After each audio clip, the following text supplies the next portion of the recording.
Meron akong stand. Meron kang sariling stand. Sasabihin ko ba, ay, pasensya ka na, mali ang stand ko, ikaw ay tama. Hindi. Pag nagkaiba tayo, alam ko tama ako, mali ka. Ganun ka rin, tama ka, mali ako.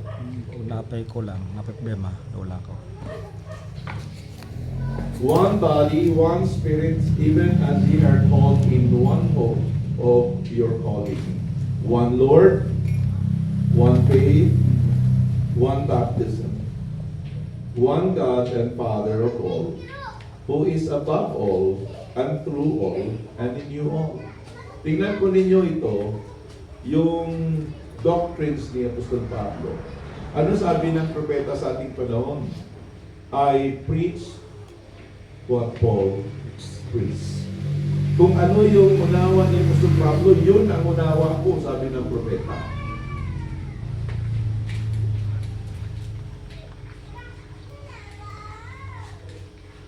But unto every one of us is given grace according to the measure of the gift.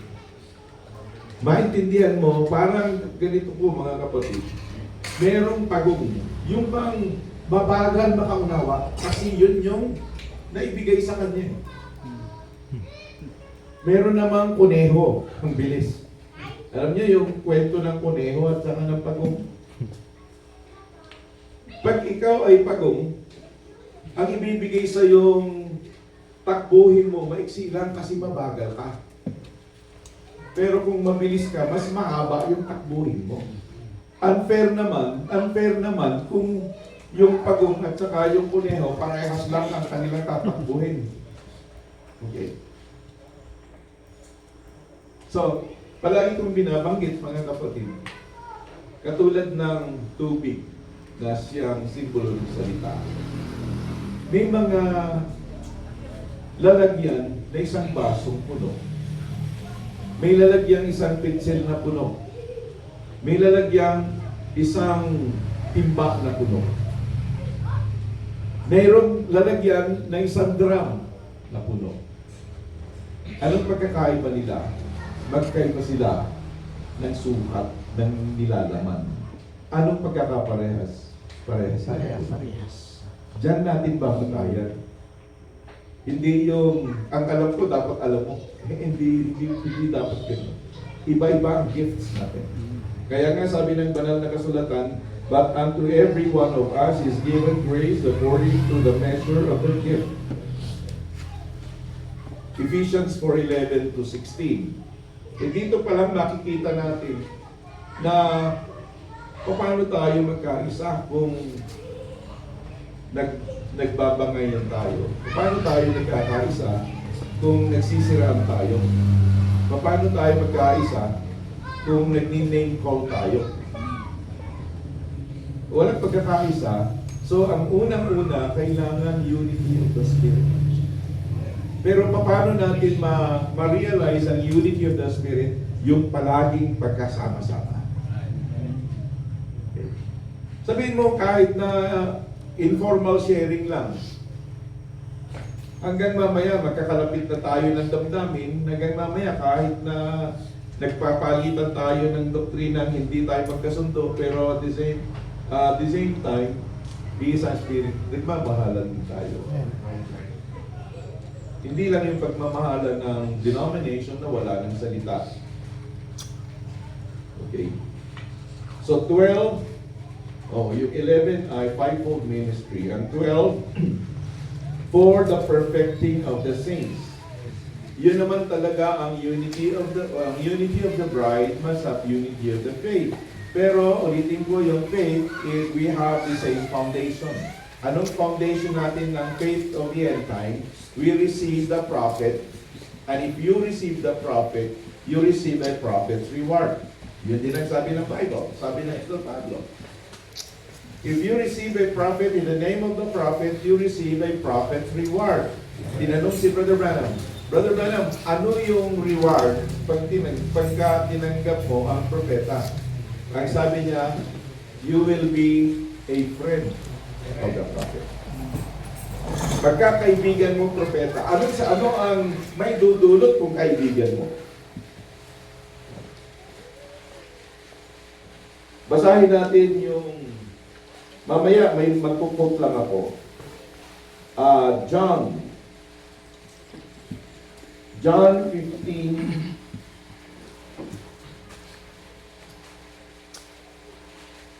verse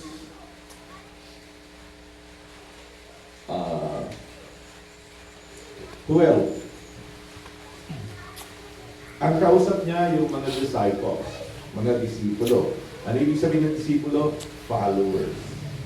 Ano ang layunin ng isang guro o ng teacher o mentor? Nagtuturo siya to be like him. To reproduce himself. This is my commandment, that ye love one another as I have loved you. Anong klaseng love? Agape. Kahit na iba't na niya, mahalin mo pa rin. Sabi nga ng, love your enemies, how much more tayo sa end time. Ito nakakalungkot. Minsan iniibig natin ang denomination, iniibig natin ang Katoliko, pero pagdating sa end time na hindi natin kasundo sa doktrina, sinisiraan natin. And what is that? Hindi ba? O, yun kung makipagpatigan ito kasi bago ko bang turo niya. Greater love has no man than this, that a man lay down his life for his friends. Okay. Ibig sabihin, ang propeta, pwede niyang ibigay ang buhay niya alang-alang sa atin. Why? Because we receive the prophet.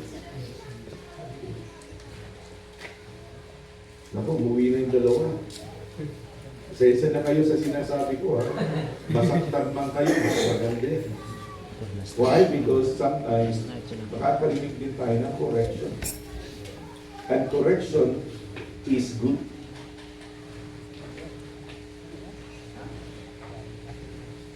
So, kaibigan natin ang propeta at alam natin kung anong gantimpala natin. At ano ang pagkaibigan mo, ano ang may bibigay ng kaibigan mo sa iyo? Sabi niya, ye are my friends if you do whatever I command you. Henceforth, I call you not servants. Hindi ko na kayo tatawaging lingkod, alipin, kundi kaibigan.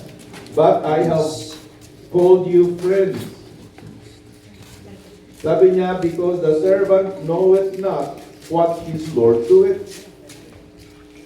Ang tagapaglingkod ay hindi niya alam kung ano ginagawa ng kanyang amo. Pero tinatawag ko kayong kaibigan kasi lahat ng ginagawa ng aking ama ipahahayag ko sa inyo. What is that? Revelation.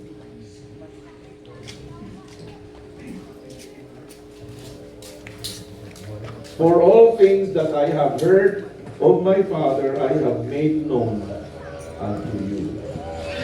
Yun ang gantimpala natin. Gantimpala sa pagiging kaibigan natin ng propeta. Kasi lahat ng revelation na mula sa Diyos, ipinapahayag niya ngayon sa atin. Ye have not chosen me, but I have chosen you and ordained you that you should go and bring forth fruit, that whatsoever ye shall ask of the Father in my name, He may give it to you.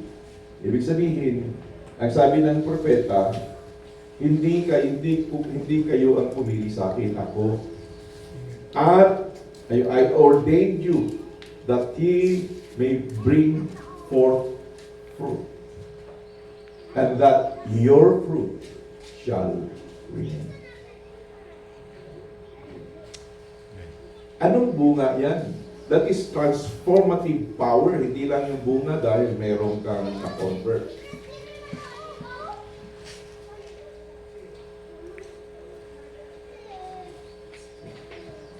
Balikan natin yung Ephesians 4.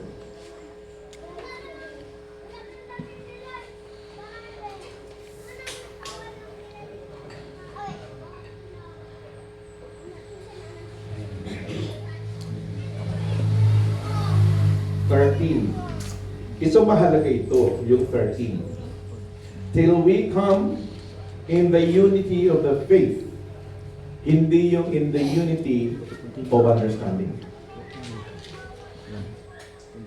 We believe in the message, we believe in the prophet, that he was sent from the presence of the Lord, pero may mga limitasyon ng unawa. Like for example, naunawaan mo, alam mo, but because you don't have the gifts of a teacher, minsan hindi mo kayang ilatan. Pero hindi nangangahulugan na hindi mo alam. Kaya lang, sabi ko nga kanina, clear understanding of the Word, and the Word is made alive. O sabi ng propeta, and the Word is made flesh again. Yun ang stages, progression from a carnal Christian to a mature Christian. From a baby Christian to a mature Christian. Dahil hindi lang niya maunawaan ang salita, hindi natin dapat itakwil kasi mas nauna tayo. And of the knowledge of the Son of God. Okay. Itong knowledge of the Son of God, magkakaiba rin tayo, pero ang pinag-usapan natin palagi ay Godhead. Hindi natin napapansin yung stature of Cristo. Yung knowledge of the Son of God doesn't only reflect or speak about the Godhead, kundi sino ba si Kristo, ano bang attributes na, kasi magiging image tayo ni Kristo. You can only know that you have the image of Christ if you know Christ Himself. In His image. May mga, kung nga, debate ng debate, Godhead, pero nakikipag-iskribahan. Ulitin ko, nakikipag-iskribahan, nagkasugat-sugat sila. Pagdating sa grupo-grupo, na tayo dyan, dito na lang tayo, kaya napakaraming grupo.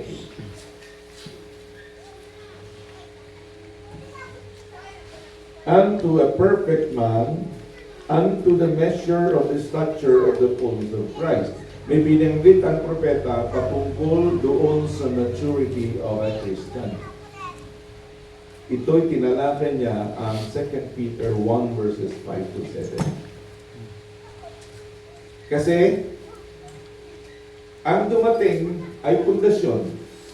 Dumating 2,000 years ago. Ngayon, dumating ang headstone. Anong yung nangyari mula sa foundational stone at headstone? Between the headstone and the foundational stone, dapat may mangyari. Kaya sabi ni Mr. Pablo sa 1 Corinthians 3, patungkol sa tayo ay kamanggagawa ni Kristo. Sabi niya, beware of Kay last movie na dito. Ano nang dito? Ito lang wala last movie dito. Storyahan lang niya. okay. Ang extension na Now, if any man build upon his foundation, Jesus. okay. Oh, Brother Jesus. Then, according to the grace of God which is given unto me as a wise master builder, I have laid the foundation, and another buildeth thereon. But let every man take heed how he buildeth thereon. Dumating ang foundation, which is the former rain. Dumating ang headstone sa ating panahon, which is latter rain and teaching rain. Anong nangyari between the foundation and the headstone? We are building the house. But without a headstone, parang walang bubong ang bahay. Pag wala ka naman pundasyon, parang nagtayo ka ng bahay sa buhanginan, baliwala kahit may bubong ka.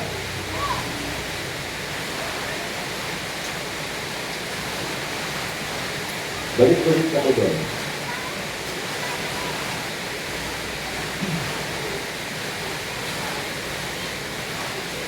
Unto the measure of the stature of the fullness of Christ.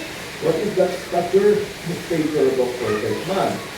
That we henceforth be no more children, tossed to and fro, and carried about with every wind of doctrine, by the sleight of men and cunning craftiness, whereby they violate to deceive. Kaya sabi ko sa kongregasyon, mag-ingat kayo kung sino-sino pinapakinggan niya. Kasi Tama. dumadalo yung Correct. spirito. Problema. Kung ang pinapakinggan niya mayabang, isang araw magiging mayabang. Kaya sabi ko, mag-ingat kayo, sabihin niyo sa akin, kanino kayo makikinig. Kahit na hindi tayo eye to eye, kung nakita ko tama espiritu. Because the foundation is clear.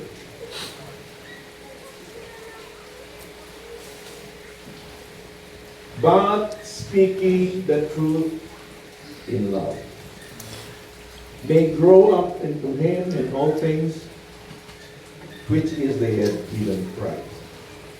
Alam natin, may binanggit ng propeta na ang capstone, we must be in the image of the capstone.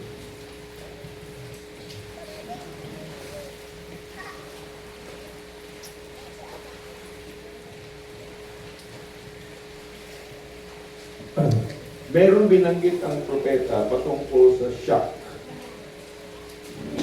Ano yung shock? Yung ipa. Shock and wheat. Sabi niya, yung husk o shock is denominational realm. Sabi niya, must pull away so that the wheat, the believers, can be unified in the harvest.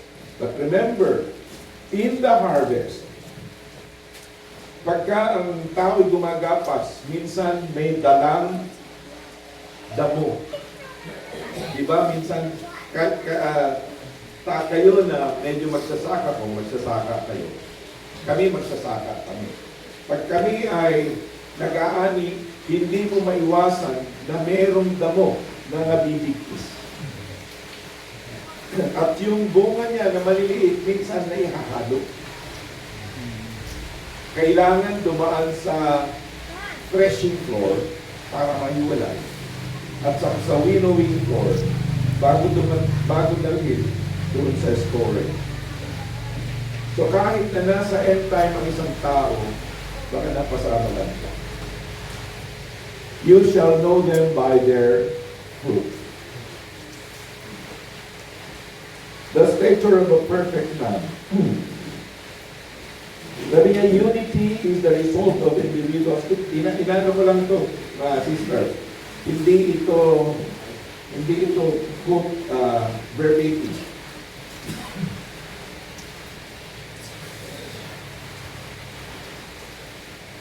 Unity is the result of individuals growing into the full stature of Christ. Okay, magpunta ko.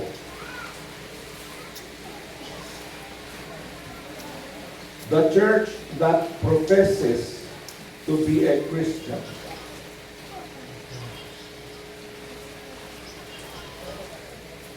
the church that professes to be a Christian P-R-O-F-E-S-S-E-S that professes.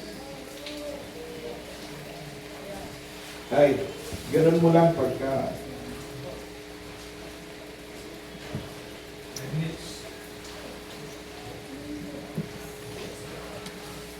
the church that professes to be a Christian church will have to have that same spirit that was in Jesus Christ. What is that? The attributes. Kung sino si Kristo, maging image dapat tayo. For at the resurrection of the church, Christ and His bride will come together and dovetail. The writings and promises of God will be made fulfilled there. It cannot come together unless the same Spirit was in Christ is in you and me. The same Spirit. E paano kung magkakaiba Espiritu natin? Kaya sabi ko nga, madali kung palagi tayong isasama-sama. Kasi kung may isang magulo o may dalawang magulo, pag sumasama sa mga mababait, isang araw magiging mabait siya. Amen. Ang isang mabait, pagka kasama na ng magugulo, isang araw magulo na rin siya.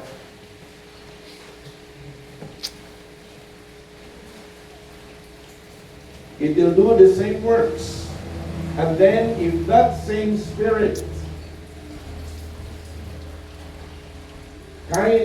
is in there, it will do the same works and live the same kind of a separated life and do the works that Jesus Christ did. The Bible said so all the way to Genesis confirms it.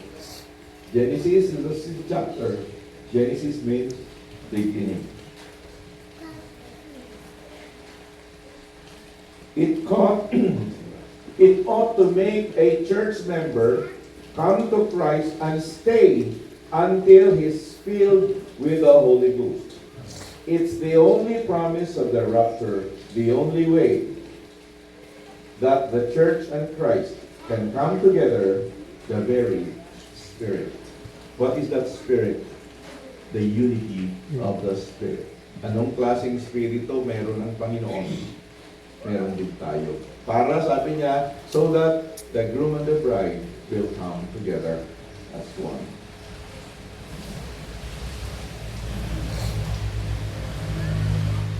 (1965), paki-ikwan na lang ako.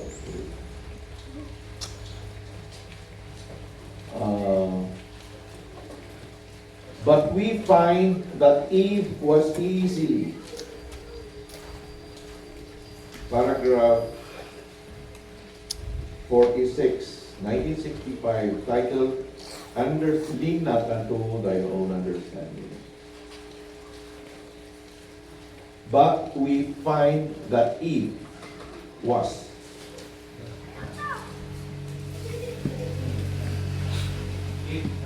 Eve. Si Eva. Eve, that Eve was. That Eve was. We find that Eve was. We find that Eve, that, hindi that. Okay. Now we find that Eve was easily persuaded by Satan from the Word of God. Alam niyo kung sino yung madaling ma-persuade? Yung hindi niya kabisado ang mensahe. Yung hindi niya kabisado ang Bible. Ang titignan niya gaano kagaling yung nagtuturo. Ay, tama yan. And she leaned on her own understanding because Satan had projected something to her which wasn't to her real understanding of God. But she had something else told to her by the enemy, Satan, and she believed it. Now, we find the results of this. Alalahanin natin, ang sabi ng 2 Corinthians 11 verse 14, no wonder that Satan is transformed into an angel of light. Further, his ministers are transformed into angels of righteousness. Alalahanin din, mga kapatid, hindi unbeliever yan. Nasa loob din.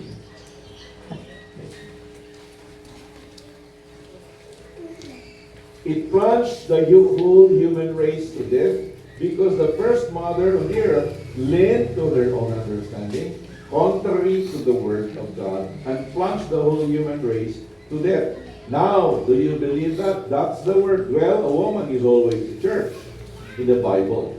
It's tied to woman.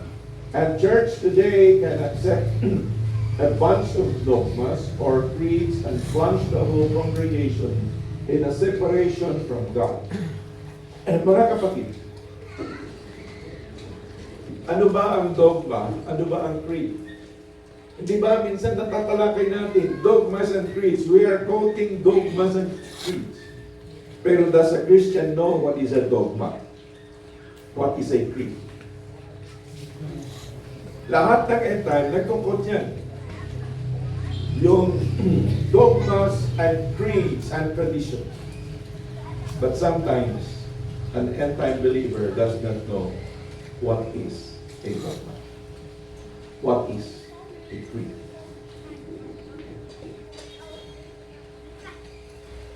So, minsan dito rin sa end time, ganyan. Mag-collect ng 7 hanggang 10 quotation, doktrina niya.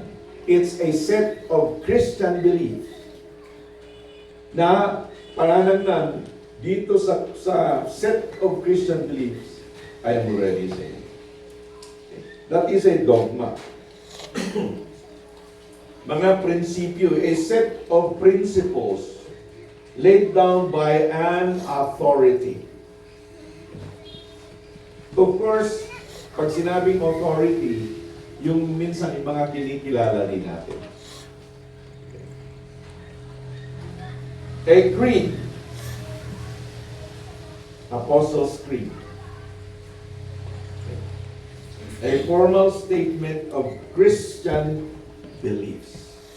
Parang kwan anong tawag doon sa denomination?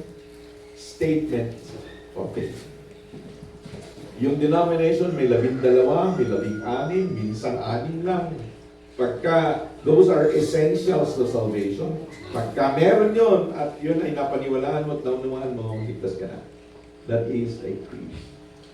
I believe, di ba, sino bang nakakaalam ng creed na yan? Last.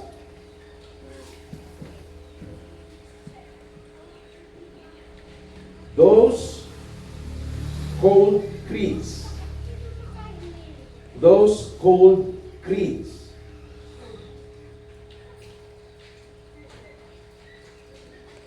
Last na. Sumobra na ako. Those, when I turn on the light,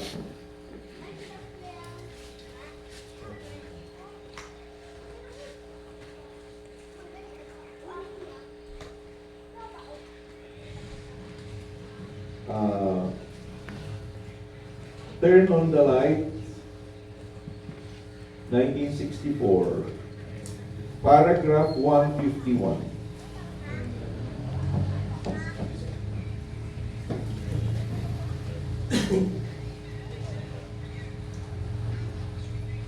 Turn on the light.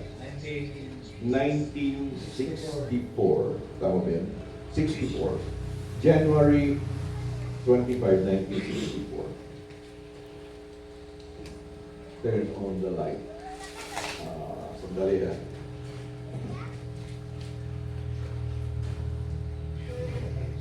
Phoenix, Arizona, 1964, 0125.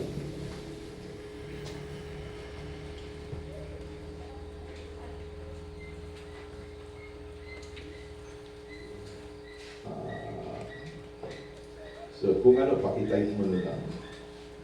O itype mo doon sa find a tawag nito, topic.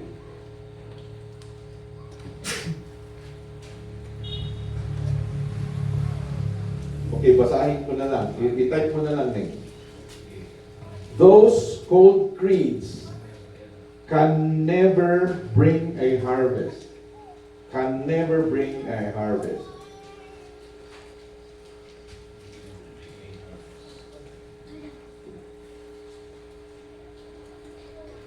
Can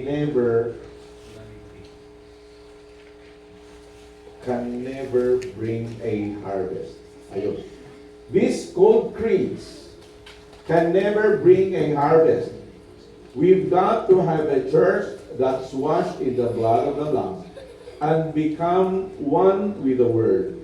B, the church. Church glares of this day, Jesus said, are very deceiving. Almost the elected, if it's possible, just be elected. But as it was in the days of Noah when 8 souls were saved, so shall it be the coming of the Son of Man. Ang next ko ipakita, one become one with the Word. That is the Word in flesh. Kahit alam nila yung buong Bible, kung hindi ito nagsalaman, kanila. Kahit na you have the clear understanding of the Word, kung wala namang resulta sa buhay, kanila. Receive, have a clear understanding, one with the Word.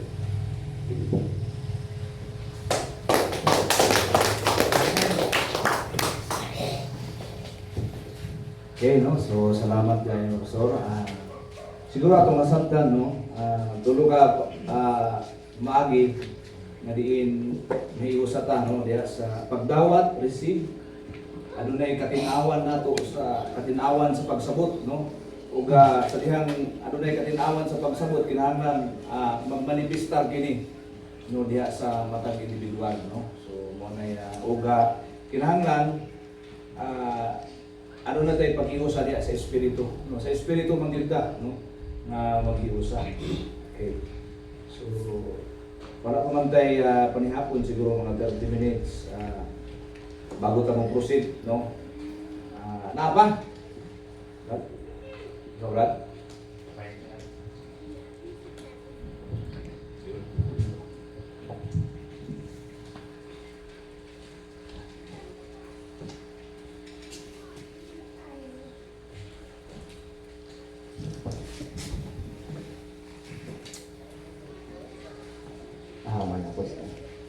Na ako'y kadugang sa nag-discord dire sa unsa nga pamaagi arong magkahiusa ang mga bride.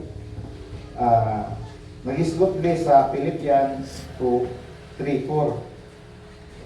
Philippians 2. Saya ka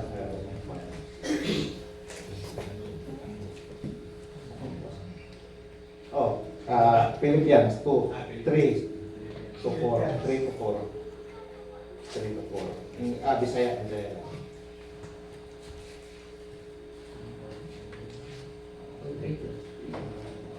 Siya. Nga dili ka mo magbuhat bisan unsa pinaagi sa pagkabahin-bahin, kung pinaagi sa pagpagarbo nga walay pulos, kung dili sa pagpaubos sa una-una, nga ang matag usa magaisip unta sa uban nga labing maayo kaysa iyang kaugalingon. So, usa day sa ka-4, nga ang usa kaninyo dili magtagad sa iyang kaugalingon nga butang, kundi ang tagsa-tagsa kaninyo nga sa mga butang sa uban usab. So naa siya dili day siya pagpagarbo sa tuwang kaugalingon, dili tayo nga mas kita mo nga hibalo, mas brighta. So dili day ingon ana siya nga mao day na usa ka butang nga mahitabo nga naay pagkabahin-bahin. So bisan pinakaubos nga nasabdan sa matag kaigsuonan, kinahanglan nato irespeto nato. Yes, right. Nga bisan unsa siya kaubos nga kahimtang kay lain matag sukod nato pagi lisbutan kay Pastor Manny nga bisan unsa nga o usa ka dako nga imong sudlanan importante puno. So naa siya gitawag nga sukod. Nga dili ta ingon nga magpagarbo, dili but pasabot nga daghan kita nahibaw-an, mura og labaw na takay sa tong galingon. Kundi nga hingon niya diha, ayaw na kamo pagbuhat o bisan unsa nga tuyo sa pagkabahin-bahin o sa kawang pagpagarbo o sa kaugalingon. Hinunua uban sa pagpaubos, isipa ang uban ingon nga labi pang maayo kaysa inyong kaugalingon. Isipo na ito mas labaw siya kaysa atong kaugalingon. Ang mga matag usa kaninyo magatagad dili lamang sa iyang kaugalingon nga kahimtang kundi sa mga kahimtang sa uban usab. Ingon po siya diri sa John 17:20-21. O nangamuyo ako, dili lamang alang kanila ra, kundi alang usab sa musalig kanako pinagi sa ilang pulong. Aron silang tanan mausa, maingon nga kita usa. Amahan, aniya kanako ug ako ana kanimo. Aron sila dili usab aron sila usab maania kanako. Aron ang kalibutan mutuo nga ikaw mao ang nagapadala kanako. So mauusa ta diha, madawato nato ang ningon siya ang mutuo nato sa 12 John 12:48 John 12:48 right out.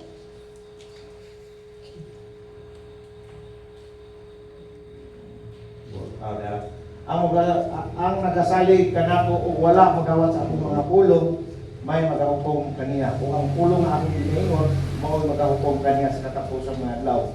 Kaya ako wala magasulti sa akong kaugalingon kundi ang amahan. Nga ang amahan nga nagsugo kanako, siya nagahatag kanako usa ka sugo sa akong gikapamulong o sa akong kasulti. 50 o ako nahibalo. Ako nahibalo nga ang iyang sugo mao ang kinabuhi nga walay katapusan. Busa ang mga butang na akong ginapamulong, ipamulong ko sa sama gayo sa giingon kanako sa amahan. Mao na siya nga o musalig ta kay Kristo nga mao ang Kristo sa tong panahon nga mao man ron ang mensahe sa tong kapanahonan. So taniya na. O dre sa Ephesians 5:25-27 nagisgot siya nga kay si Kristo man ang bana, ang asawa mao ang iglesia. Kamu mga bana, higugma ninyo ang inyong basig asawa, maingon usab nga si Kristo nahigugma sa iglesia o bitugyan sa iyang kaugalingon alang kaniya. Aron iyang balaanon siya sa mahinluan na niya siya pinaagi sa paghugas kaniya sa tubig uban sa ulong.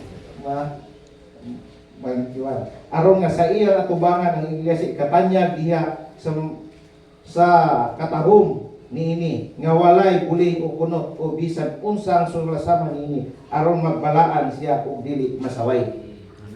Nga siya may suon nga kung magpailaw ta sa pulong nga mao si Kristo mao man ang pulong kung sa mission ta sa iyang pulong fully submitted, fully obedient.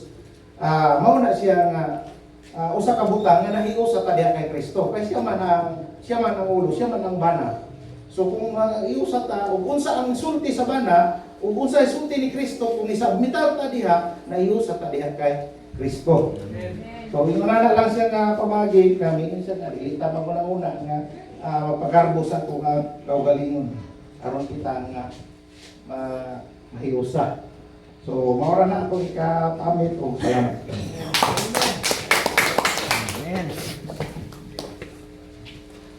Okay, no? So, salamat kayo, Brother Edwin. So, no, nindot kayo kung ibasa ni Brother Edwin sa Philippians. No, muna nga, kinahanglan yun po nato ang pagpaubos humbleness yun da. No, sabi na sa ministro. Dili, tama itong yun nga, dili ko mo nga taastag na sabtan diya sa may tungod sa pulong sa mensahe, inon na nato nga ikaw na ang labaw, no? Kung dili himuwahin noon nga katong mas ubos mas labaw pa diha kanimo. Mo na ginatawag nga humbleness, no? Mo na ingon nga simplicity na ginatawag, no? So humble thyself, no? Pagka mabayog sa anon. So napa para matuta sa lain kuan. Restaurante. Wala na. Masin na pa yung mga follow-up. Sa Germany, wala na siguro. Natin. Kasabtan mo na. Yung ano yung tanong? Ano ba ang dapat gawin para magkaisa ang mga nobyahe? Ano ba ang dapat gawin? Either gawin po sa tawag natin dapat siguro nagsisimula diyan sa minister. Dapat. Diba? Ano yung pangalawa? Ang pangalawa is kailan? Kailan ba mamangyari ang pagkakaisa?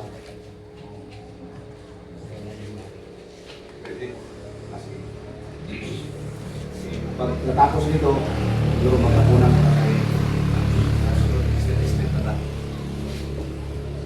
Sabi ng propeta sa ating panahon, I'd rather be wrong in the understanding of the scripture, but spiritually right, rather than spiritually, doctrinally right, but wrong in spirit.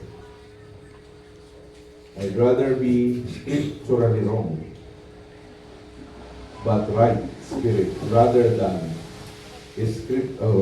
wrong spirit, right right doctrine, but wrong spirit. Magsisimula kasi sa spirit. So, ano gagawin ng bawat isa? Alalahanin natin, puntahan natin yung sinabi ni Apostol Pablo. 1 Corinthians 14 verse 26. Ang sino man sa inyo ang may doktrina, may awit, may patotoo, gawin ninyong lahat para sa ikatitibay ng katawan. Tapos, Hebrews 10:25, alam natin yun. Pagtitipon-tipon. Yung Galatians 6 verse 1. Ang Galatians 6 verse 1 ay nagtutulungan. Ang sino mang Galatians 6 verse 1. Mga kapatid, kung ang sino man ay masumpungan sa anumang pagsuway, kayong mga sa Espiritu ay inyong papanumbalikin ang gayon sa Espiritu ng kahinhinan, na iyong pagwariin ang iyong sarili, baka ikaw naman ang matukso. Ibig sabihin, pag may mga nakikita nating kamalian sa iba, iayos natin. Tulungan natin with, anong sabi dito? With meekness. Restore such an one in the spirit of meekness. Correction to eh. Baka, sabi niya, baka isang araw ikaw din. John 13.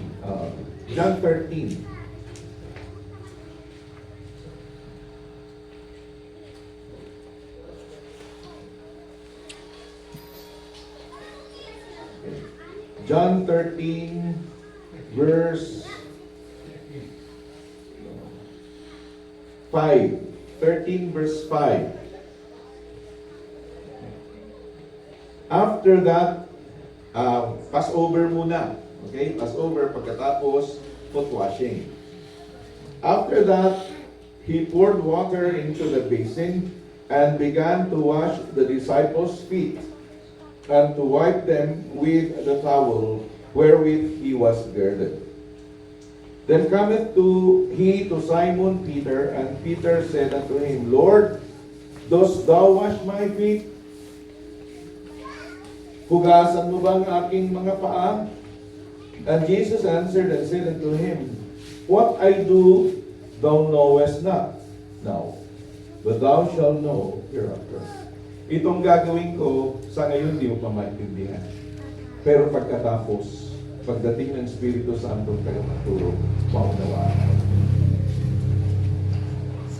Peter said unto him, Thou shalt never wash my feet. Jesus answered him, If I wash thee not, thou hast no part with me. Kung hindi kita hinugasan ng paa, wala kang bahagi sa akin. Simon Peter said unto him, Lord, not my feet only, but also my hands and my head. Hindi lamang paa, kundi maging kamay, maging ulo ko. Kung exaggerate natin, ibuhos mo na sa akin yung tubig. Jesus said unto him, He that is washed needed not save to wash his feet, but is clean every week, and ye are clean. Sandali lang. Sabi niya, ang hindi ko huhugasan ng paa, wala siyang bahagi sa akin. Kaya sabi niya, ibuhos mo na sa akin ang tubig. Sabi niya, malinis ka na? Eh kung malinis na siya, bakit hindi pa rin siya maging bahagi? Ito ay spiritual. Kaya sabi ng Panginoon, hindi mo pa maintindihan. Dahil pag tayo'y lumakad, ang sa kanila kasi nakasandalyas. Sa mga ordinaryong tao, nakapapaalan sila. Okay. Sa mga may kakayanan sa buhay, mga elders of the church, nakasandalyas. Wala pang sapatos nun. Wala pa namang semento. Di ba? Puro alikabok. So, dinala ng ating Panginoon ang natural na sitwasyon para ipaliwanag niya ang malalim na kaulugan spiritual. Pag sinabi natin lumakad tayo sa liwanag, pag lumakad, anong ginagamit natin? Paa. Tama? Pero lumalakad tayo sa salita ng Panginoon. Amen. Ibig sabihin, tayong lahat, Romans 3, 23, 24, 25, all have sinned and come short of the glory of God. Being justified as if you did not commit sin in the first place. We are clean. Being justified freely by His grace through the redemption that is in Christ Jesus, through His blood. Or, whom is made a propitiation by faith for the remission of sin that are past. Ibig sabihin, nung tinanggap natin si Kristo at nabautismuhan tayo, yung nakalipas na kasalanan natin, yun ang nawala. Pero, kinabukasan, ang gawa mo ay Ehipto pa rin. Tama? Nung tinanggap mo ba si Kristo, nabago ka na ba? Hindi. Kung ikay naninigarilyo, pagka-bautismo ba, nawala ang sigarilyo mo, nandiyan pa rin. Kung ikay manginginom, nawala ka kaagad, nandiyan pa rin. Pero ano ang inalis ng Panginoon? Yung kasalanang nakalipas. Kaya sabi ng Panginoon kay Pedro, malinis ka na, pero kailangan habang lumalakad ka, nakaka-accumulate ka ng alikabok. Ano yun? Sa paglakad natin araw-araw, nagkakamali tayo. Araw-araw nakikita mo yung kapatid mo na mali ang kanyang ginagawa. That is washing each other's feet.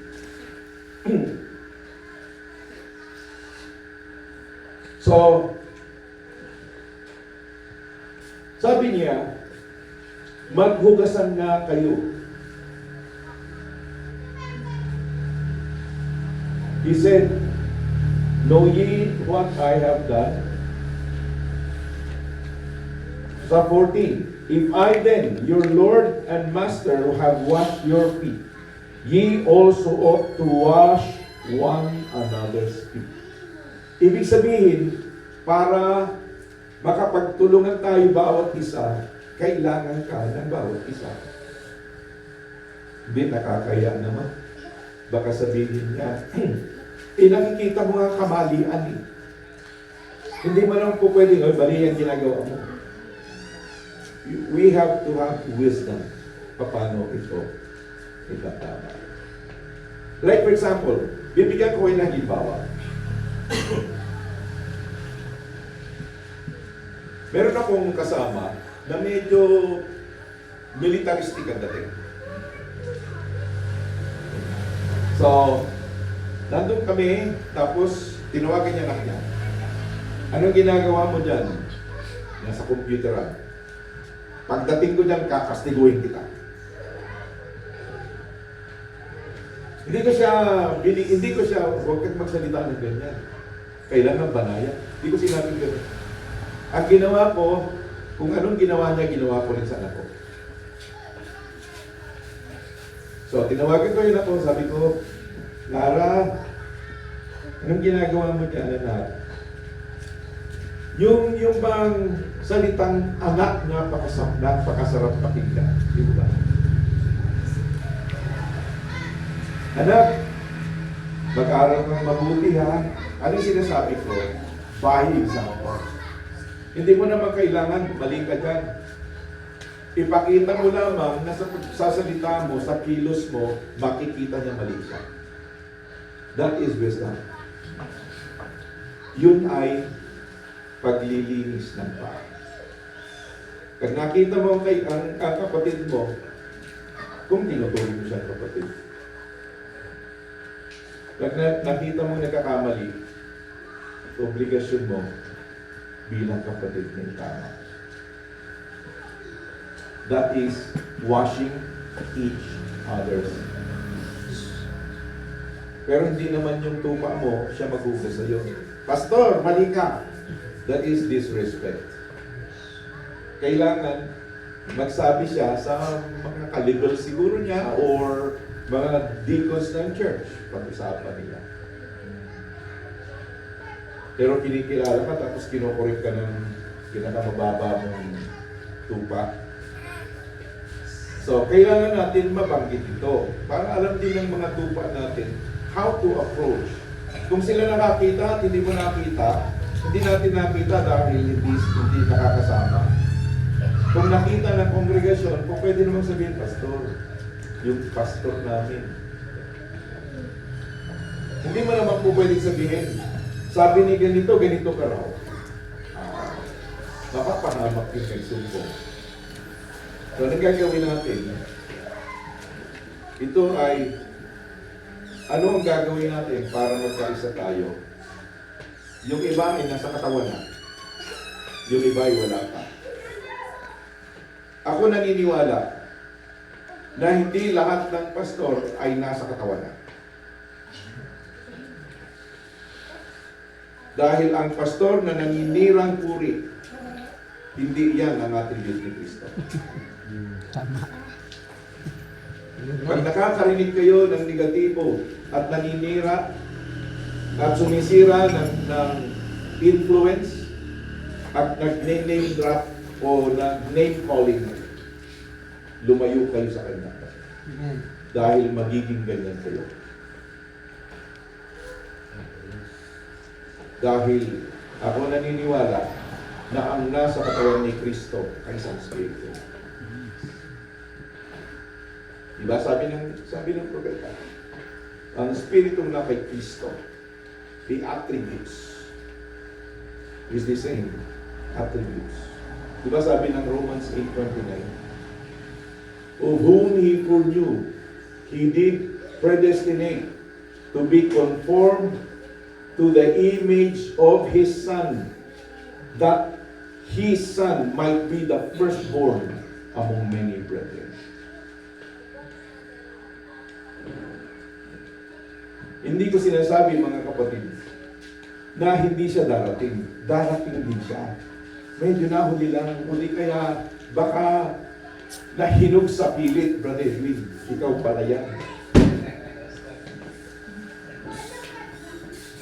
Pasensya ka, hindi kita nakilala. Ulitin ko. Baka hinog sa pilit o kinarburo. Pero meron bang solusyon? Meron. Kaya nga tayo, hindi natin sasabihin na hindi ligtas yan. Ay, ibang doktrina niya, hindi ligtas yan. Kasi kung yan ang attitude ng tao, iiwasan. Iiwasan niya yung tao. Pero, kahit na mali scripturally wrong, pero maganda spirito, yan ang dapat kasama natin.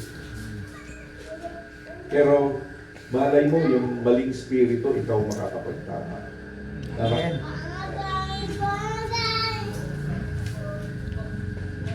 So, mga kapatid, yan ang dapat natin gawin. Magtulungan tayo kasi isang katawan lang tayo.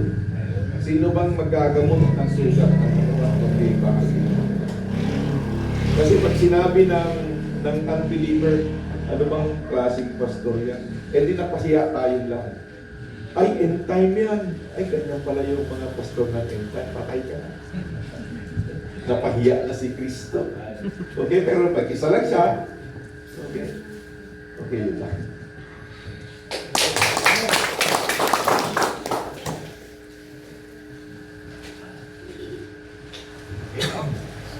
Okay kayo, nasabdan lang siguro na to, no? Unang kinahanglan kuan gyud.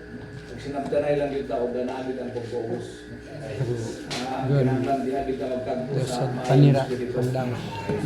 Doon mo dati istorya no. Okay, siguro Ano lang ito mag-proceed siguro tayo. Halimbawa. Samtang ga-prepare pa sila dito para sa panihapon. Pahinat Okay na taan eh? mag No? Okay na taan eh? sigid wali niya. Solve ba siya? Broken ta pa. Bayawan? Okay na taan eh? Ay, okay na. Okay na? Okay no? So, dito na. Okay, so... Napunta pero mura Okay na? Okay naman. Okay na. Okay. So, dito mag-proceed ta sa how to discipleship. Sayang wala sila gusto. Kung saan na to ang pagka... Okay na. Thailand. Hmm. Thailand. Nangyari.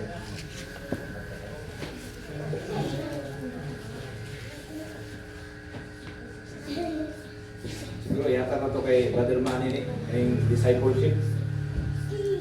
Unsa daw ang siguro Brother Manny, bigyan kita ng mga 20 minutes, kaya? Gusto ko 2 oras. Para, pag ano lang, yung ano lang, para may tuloy natin pagkatapos ng pagkain. Okay. Disciple. Discipleship, pura ba, parehani ba si Pastor Bayawan na siya yung mga disciple. So, unsa ba yung himuon sa minister na para lumago ba? Ang ganda po na ta. Disciple. Ito po nga ta. Bible study ba? Para implement. Hindi man kandod kwan pa.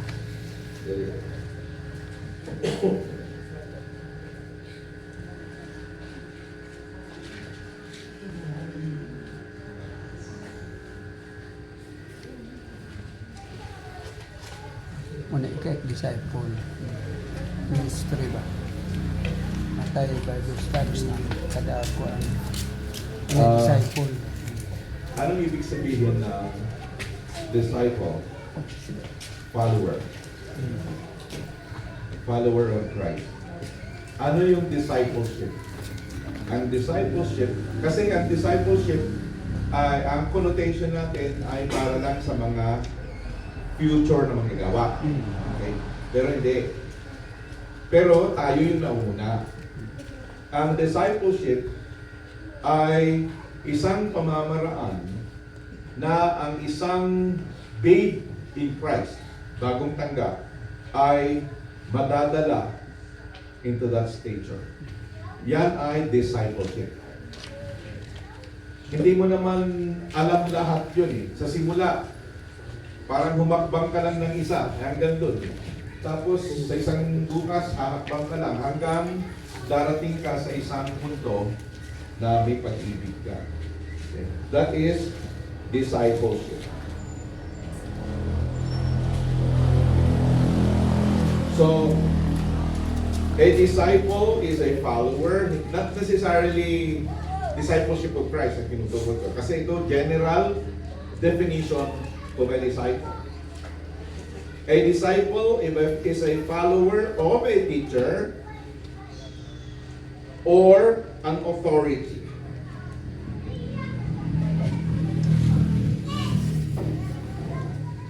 Or a leader. Kasi general yung sinasabi ko. Pero dito sa atin, ang disciple is a follower of Christ. Ang mga alagad, di ba followers sila? Disciples sila. Pero itinanggi pa nga ni Pedro si Kristo eh. Tama? Ibig sabihin, ipinapakita ng Panginoon, number one, by observation, lalo-lalo na sa atin na mga kalalakihan. Di ba, palagi niyang kasama yung 12.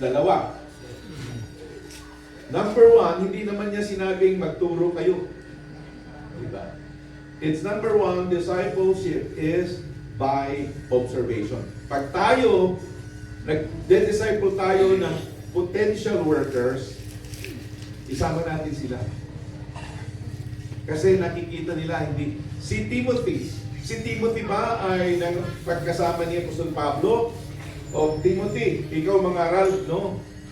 O Timothy, mag-ipon ka ng kwan. So, habang kasama ni Pablo, si Timothy, natututo. Ganito pala ginagawa yung leader ko. Because a trainer o a leader ay merong discipleship training para i-reproduce niya ang sarili niya. Pag tayo ay nag-disciple ng future workers, ang nilalayon ng nag-train is to reproduce somebody na katulad niya. Kasi pag nawala na siya, meron pa rin tayo. Pero mahabang proseso. Di ba ang Panginoon, 3.5 years na sila ay kasama ni Kristo. It's just by observation. And then, training. Sinugo niya sila, Luke chapter 10, 2 by 2. Pero hindi sila born again. Sabi ng propeta, sila'y natuwa, nagalak kasi yung mga espiritong dala ay sumusunod sa kanila. So, sabi na, natatakot ang mga espiritu. Dahil sabi ng Panginoon, nakita ko si Satanas na nahulog parang lintik. Huwag kayong matuwa na sumuko sa inyong mga espiritu. Matuwa kayo dahil ang pangalan nyo nasulat sa katasuhan. Okay. So, training, Matthew 5, bahagi yan ng teaching ministry. Blessed are you, blessed are they, blessed are they. So, yung pangungusap niya, pag marami na, disciples niya lahat yan pero may core group siya, 12. Pag nangangaral sa Kristo, that's part of discipleship. Kaya pag tayo ay nasa likod ng pulpito nagtuturo, it's part of discipleship. Why? Because a discipleship is bringing a baby Christian into a mature Christian. At sinong mas dapat mauna? Mga workers. Para meron ding tutularan sila pag nawala yung mentor. Anong sabi ng Galatians 4 verse 1?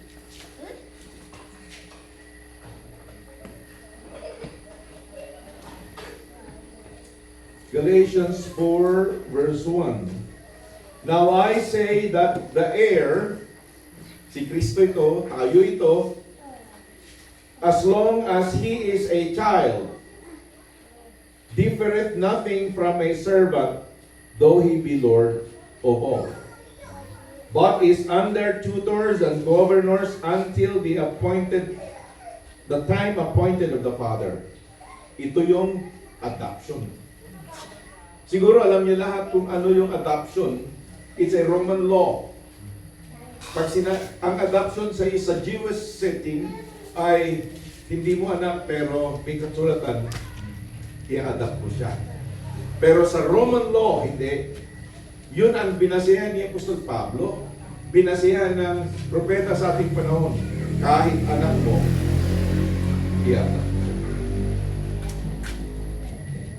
So, paano? Tutors and governors. Kaya sabi ng propeta, magbabasa lang ako.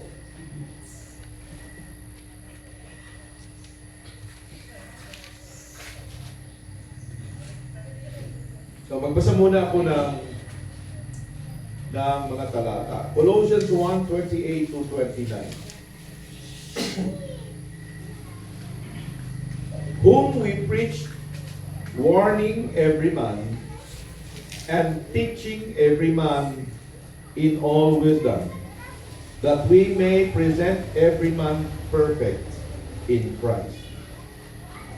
So, kasabi ko kanina, it involves observation, training, teaching, listening, reading, meditation. Bahagi yan ng discipleship. Kaya sabi ng pastor, ito, basahin nyo ito. Ito yung ipipreach ko para maintindihan nyo kung saan talata. Basahin nyo beforehand, para pag nagbigkas ako ng mga pangalan, alam nyo kung saan. Tapos, binabanggit ko sa kanila, pagka si pastor nag-preach at meron kang kinabukasan, pakinggan mo ulit. Dahil dyan, pag pinakinggan mo, yung anghel na nasa iyo, dadalhin ka sa katotohanan. Whereunto I also labor, striving.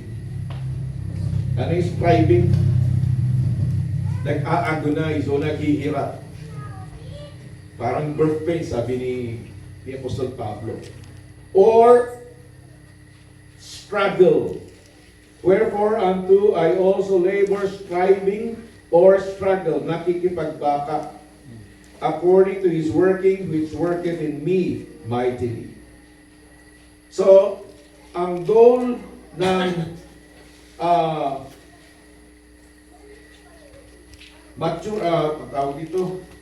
ng discipleship training is to bring, is not only conversion, to bring a baby Christian in the image of Christ. Yan ang full discipleship.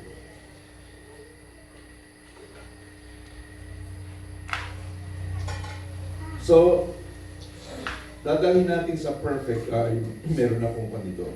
Hebrews 6 verse 1 and 2. Mamaya ay magkukot ako ng quotation.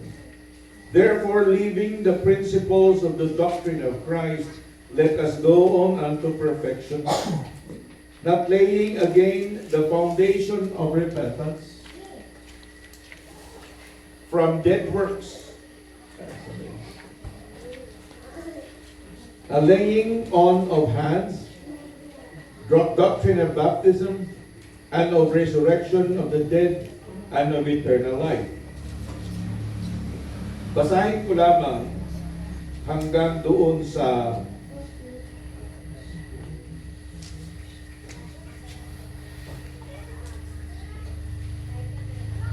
ano yung talatan? Ephesians ba yun? Ephesians. Dali ah.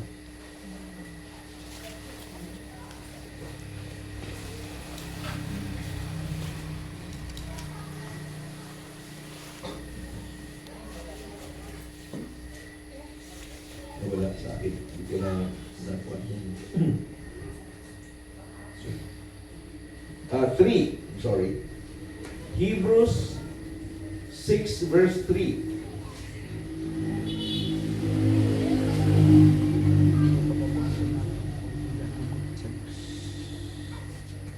And this will we do if God permit. For, tignan po ninyo ang sabi ni Apostol Pablo, kung si siya sumulat, for it is impossible for those who were once enlightened. Enlightened ng word, pero it's not the full word. Like for example, kung ito yung full word, na-enlighten ako rito. Sabi ng propeta, na-enlighten ka nga, believer ka rito, pero kung hindi ka nagpatuloy, nagiging unbeliever ka. Kahit na meron kang word. Because ang baptism of the Holy Ghost, hindi lamang death to self, kundi kailangan mo yung fullness of the word. Yung end time message. You can only be born again by the message of the hour. Sabi ng propeta, for it is impossible for those who were once enlightened and have tasted of the heavenly gift and were made partakers of the Holy Ghost. Partakers of the Holy Ghost. Pag sinabing partaker, born again ba ito? Filled with the Holy Ghost, infilling with the Holy Ghost, baptized with the Holy Ghost. Anong pagkakaiba niya? Kailan makita natin yan? So, partakers of the Holy Ghost. Ang sabi ng propeta sa ating panahon, you receive a portion of the Word. If you receive a portion of the Word, you receive a portion of the Holy Ghost.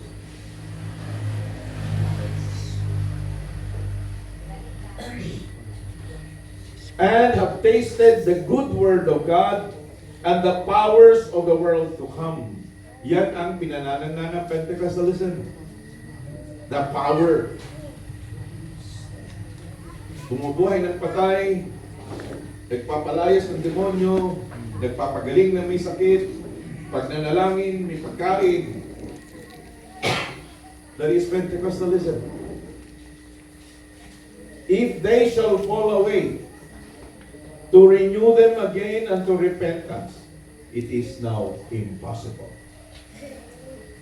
Seeing they crucify to themselves the Son of God afresh and put him to an open shame. Those who were once enlightened, it's now impossible for them if they reject the word.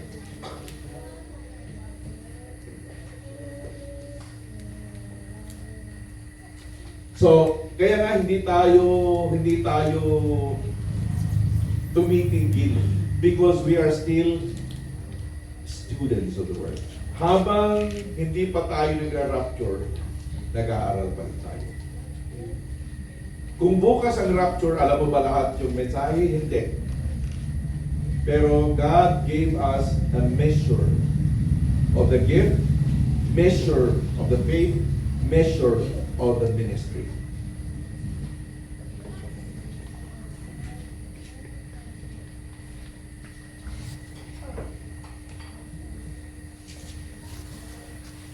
So, speaking the truth in love. Alam natin yung 2 Timothy 3:16, for correction is given by inspiration of God and is profitable for correction, for teaching, for admonition.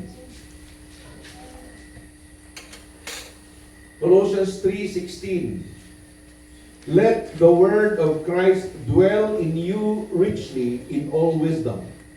So, yung pag sinabing Christ is in you, it means the word is made flesh in you. And teaching and admonishing one another in psalms and hymns and spiritual songs, singing with grace in your heart to the Lord. It's part of what shall we do to unite the bride. What shall we do? How do we do? How do we do it? In discipleship training.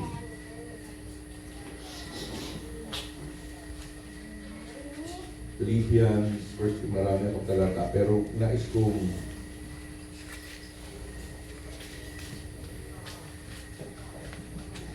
stature of a perfect man. That is the house that God dwells. The stature of a perfect man, 1962, October 14, paragraph 49-3. That is the house that God dwells in. Okay. Now, that is the house that God dwells in. Not a building with a big bell on top of it and high steeple, but a body thou hast prepared me. Sino yun? Tayo yun. Yung katawan ng ating Panginoon. Panginoon Jesucristo. A body that God can dwell in. God can walk in. Okay. Parang sinabi niya, mga kapatid, Jesus Christ is the Lord of the bride. Tinutukoy niya yung seed na naitanim. Sabi niya, the seed come back to seed. Sabi niya, it's like Jesus in bride form. So, lumalakad ba si Kristo? Pag lumalakad ka, lumalakad siya. Not necessarily because you are Christ, but the attributes of Christ. ay nakita ko na si Kristo. Oh, nakita mo na? Oo, kita ko sa iyo. Yun ay privilege natin. God can see in, God can talk in, God can work in, living instrumentality of God. Living instrumentality of God, ibig sabihin, John 14 verse 12. I go to the Father, greater work shall you do, because I go to the Father. Ibig sabihin, greater work, not necessarily mas malaking ginampanan mo kay Kristo kasi yung bride kasi marami. Okay? God walking on 2 feet in you.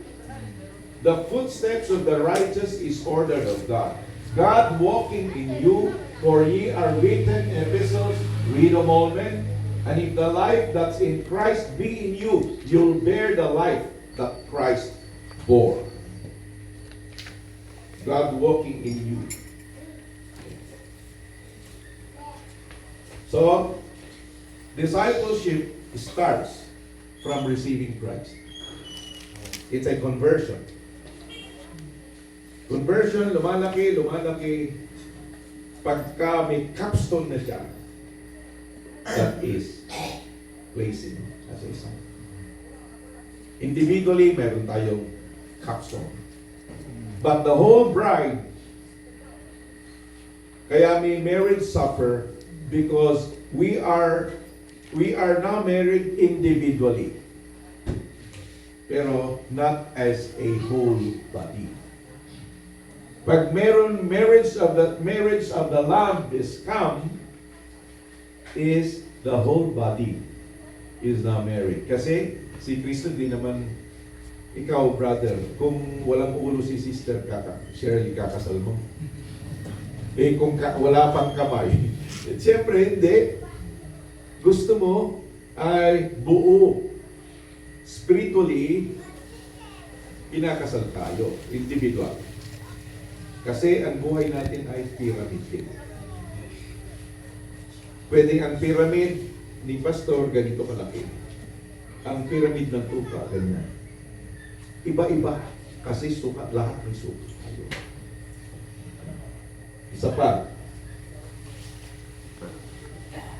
So, sabi ng propeta, ipaparaphrase ko, maturity o a mature Christian.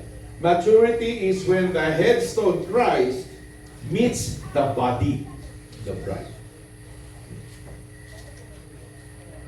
Because the church must look perfectly or exactly like the original. Sabi niya, the original seed that was planted in the book of Acts. Okay. Last. Pero marami pa akong quotation, kaya lang nagugutom na si Pastor Antique kanina pa. The seed is not heir with a shock. 1965.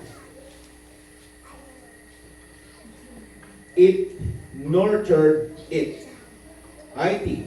Nurtured, N-U-R-T-U-R-E-D. Nurtured it. It nurtured it. Dalawang it. It sa simula, it sa dulo. It nurtured. N-U-R-T-U-R-E-D. Nurtured. It. Yan.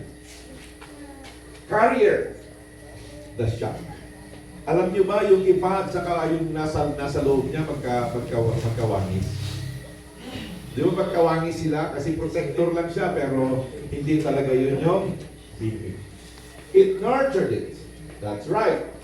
Then it, that is the seed itself, has to leave the shock, or the shock has to leave the seed to get the seed in the presence of the Son so it can be ripened all in a time. See here now how close the church of these last days gets to look like the seed itself. Because the seed that is planted will bear fruit that is similar or exact. Kung ano yung naitanim mo, yung bunga niya, exacto. Right. So that is original. Look how this denomination of Pentecost that's raised up in the last days, and we'll explain it a little later on. See how they come so close to looking just exactly like the seed. When a shock comes forth out of a grain of wheat, or a blade of wheat, after the pollen has fallen in there, in the second stage that produce the third stage, which is the shock. And how that if you are not a real close observer, you'll never be able to tell but what that's the real grain of wheat in there. When that first little grain comes forth, looks like a grain, but you sit down and open it up, and you'll find out there's no grain there at all. It's only a shock, a carrier of the grain. Now, the grain comes forth from that. But remember, there is no more after that shock. Sa end time message, sabi ng propeta, there are still three kinds of believers. The unbelievers, the make believers, the true believers. Saan? Kahit saan meron. Amen. Okay? Kaya, mas, okay. Ituloy ko kasi mahaba pala ito. Doon sa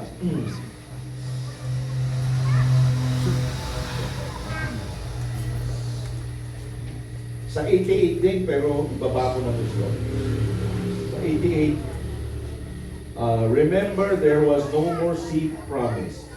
Done din. 88, baba mo pa. Remember, ayun. Remember, there was no more seed promised through a woman after Mary. And there is no more denominations promised after the Pentecost. It's the rapture and the bride coming forth from there. The seed, the word made manifest. So yan ay, kaya binabasa natin, yan ay mga pamamaraan para ang teacher o leader ay madala niya mula sa sanggol, mula sa isang babe into a mature woman. Paano? Minsan, iba-iba tayo ng pamamaraan. Okay. Ulitin ko, iba-iba tayo ng pamamaraan. Of course, may church order si Brother Branham. May church order dito. Hindi mo pwedeng i-apply yung sa Amerika dito. Magkaiba tayo ng kultura. Kasi may mga nagsasabi, hindi, kailangan sundin mo lahat yung church order. May mga hindi pwedeng i-apply dito. So, yan ay methodology. Iba yung pamamaraan mo sa Bisaya, iba pamamaraan ko sa Ilocano. Depende kung ano yung kultura na nakagisto natin. Pero, of course, kulturang Kristiyano tayo. Pero, ulitin ko, methodology.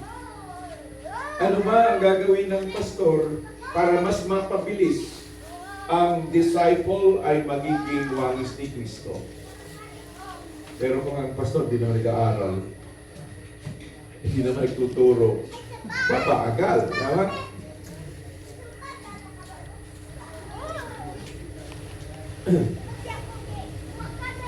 The bride coming forth. Sabi niya, it's the rapture and bride coming forth from there. The seed.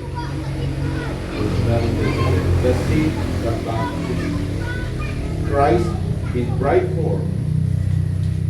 And the word made flesh. Iisa yun. Ang ibig sabihin. So, meron pa rito, the masterpiece, humble thyself. Marami akong kwan, kaya lang may binanggit ang propeta patungkol sa third food.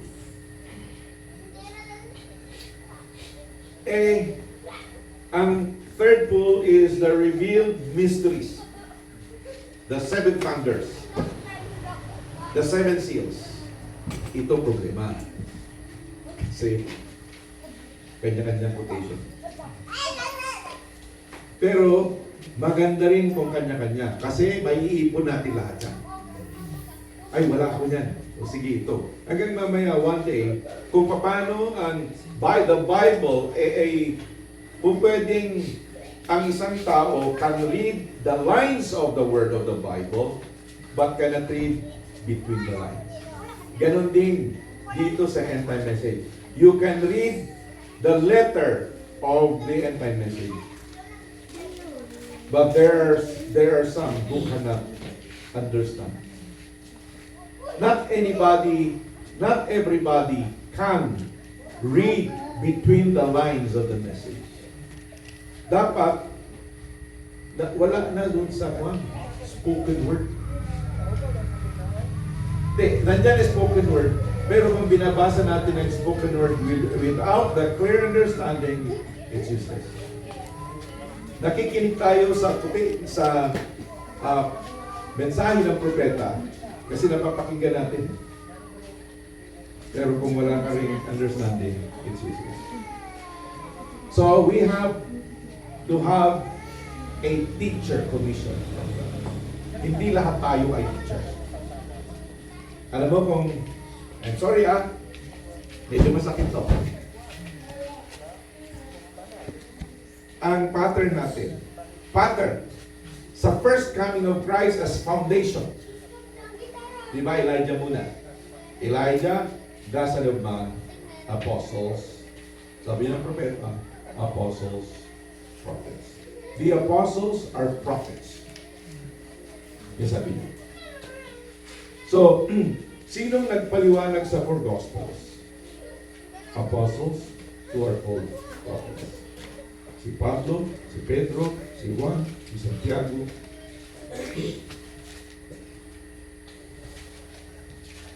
We'll go to the pattern dito sa ating panahon. The coming of the headstone. Elijah, the son of man, apostle, prophets first.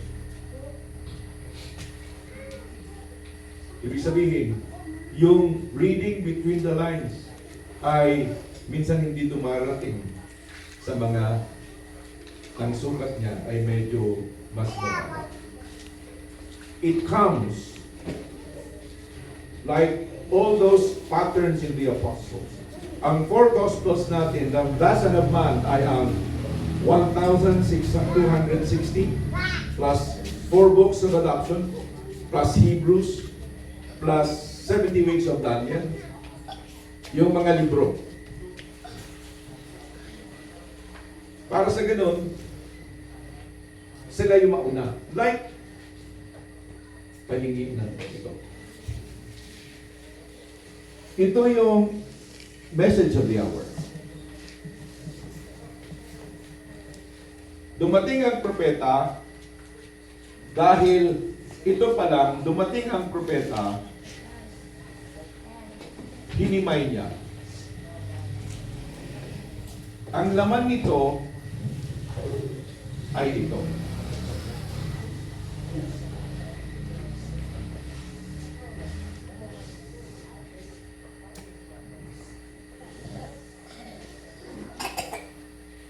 Alin ang mas maliwanag? Ito o yung ito? Mas maliwanag ito kasi may konting understanding na. Pero kailangan mo pa rin i-split yan. So kung lahat yan ay i-split mo isa-isa, parang sabi ni Brother Branham, candle or a rocket.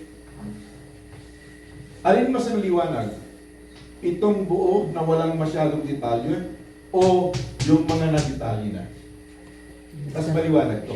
Tama? Yung detalyado na. So, sino ngayon ang magpapaliwanag? Firstly, the apostles. But, hindi maintindihan ng kongregasyon malibang i-split pa rin ng pastor. Pastor. Kung ito ilagay natin dito, Oo. i-splitin pa rin ng pastor para mas madaling intindihin ng kongregasyon. Kung ito maintindihan natin, Pero mas ang kongregasyon hindi pa rin niya maintindihan. Ah, Kaya kailangan Mga pastor. idetalyado pa rin ng pastor. pastor para mas maliwanag Mas siya. maliwanag. Hindi nangangahulugan, mga kapatid, na itong buong mensahe ay hindi na ipaliwanag. Naipaliwanag. Pero pag binabasa ba natin, ilan ba tayo? 20 years na tayo pero pinagdedebatehan pa rin natin. Oh, yes. Amen. Diba? Tama. But you listen. Yun naman. Kailangan, kaya nga may ministers meeting. Yes. Para pagdating, oo nga pala, ganyan pala yun. You can teach. Pwede mo nang ituro sa kongregasyon. Kasi nadetalya mo na ng gusto. Nabigyan mo na ng mga talata. Na-explain mo na. Kasi dumating sa'yo through the mouth of a teacher. Dahil ang end time message is the latter rain is a teaching rain. Nalat. Okay? Sa So, discussion, sir. paano kung lahat dito ay naging ganyan? Hindi parang fireworks yan. Di ba fireworks, kukunti pa. Mamaya, puputok yan. Puputok. Hanggang mamaya, makita mo, napakaganda. Pero hindi siya sabay-sabay. So, palagi ko ini-illustrate dito. Kung wala namang breaking ng propeta, wala tayong maintindihan. Mhm. Pero kailangan i-break pa rin para maintindihan. Ito ang breaking. Pero may breaking pa rin siya ng mas maliit. Ito para sa congregation. Irrigation na na. Ah. Tama. Sakto girita. Si Pablo ba nag-quote ng quote sa Four Gospels? Si Pedro ba nag-quote ng quote sa Four Gospels? Pero yung mensahe nila galing sa Four Gospels. Eh ngayon, hahanapan ka ng resibo. Ano yung resibo? Pwede ka bang, Versikulo. pag hinanapan ako ng resibo, baka hindi ka nagbabasa. Kasi yung binabanggit ko sa'yo, resibo na yun. Kaya problema. Pero hindi ikaw eh. Nalat resibo. Dahil ang resibo dapat dahil ikaw mismo resibo. Sige, taram nagbibigay. Yun lang. Kasi nandyan na yung nagtatawag ng pagkain. Okay, salamat sa inyo.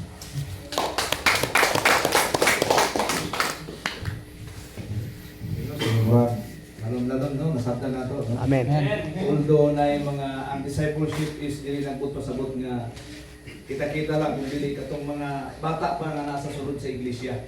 Musmus damor nga mao to. So kinahanglan po nga ang mga minister po kinahanglan maningkamot po no para po nga ang katong mga mas bata pa nga nasa pagpangalagan nga mas moabot sila sa paghamtong no.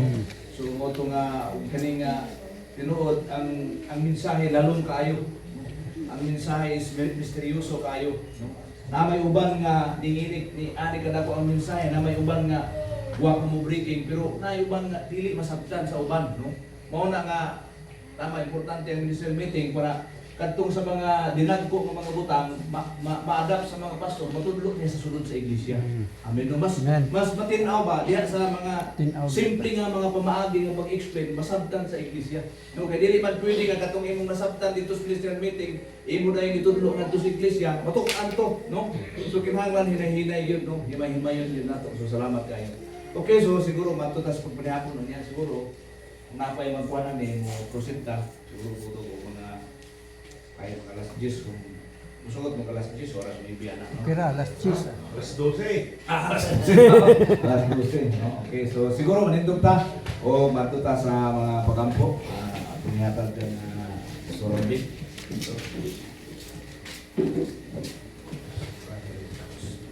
Okay, mag-aapo kita. Lord God, thank you Lord sa imong blessing Lord. Minintag na Ginoo nagapadayon kami sa mong serbisyo. Sa din Lord, ikaw Diyos magkauna ka namo, mag-aabli sa mong salabutan, din masabta na mo ang mga tanghaga ng mga pulong Ginoo. In Jesus name, din higayon Lord, kami nagkatimporary sa pagsiraan ini. Huwag niya Lord, magabalik kami aron sa pagpadayon sa serbisyo. Amo kinisalig kinimang tanan sa ngalan ni Jesus Kristo. Amen. Okay. Okay, so ito na ta. Proceed sa last.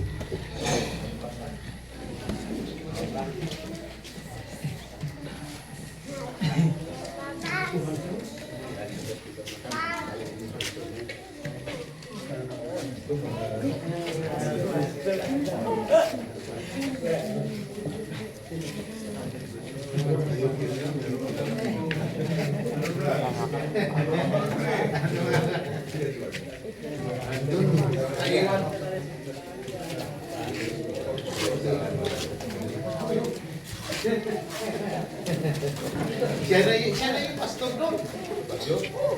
Patay naman yun siya, no? Siya yung pastor namin. Yung dati. Yung may kasama niya. Meron siya sa kwan ah. Sa Sibagan. Oo, siya. Katabi ng first team.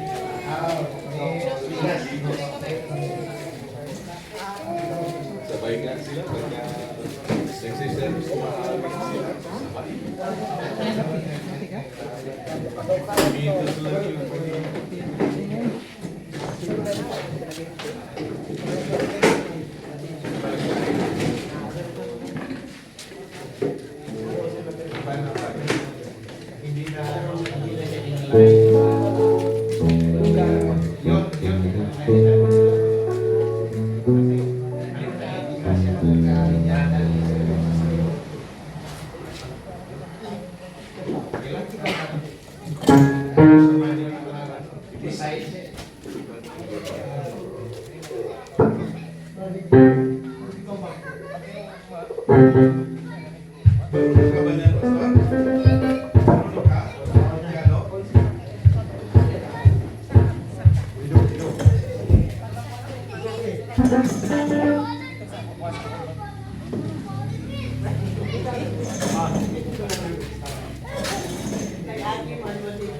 Hindi ka pumapayan.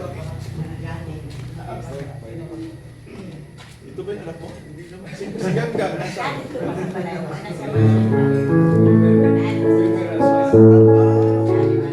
Armas? Bakit? Ba't hindi ka ba makasalita ng Arab? Bakit Armas?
Thank you.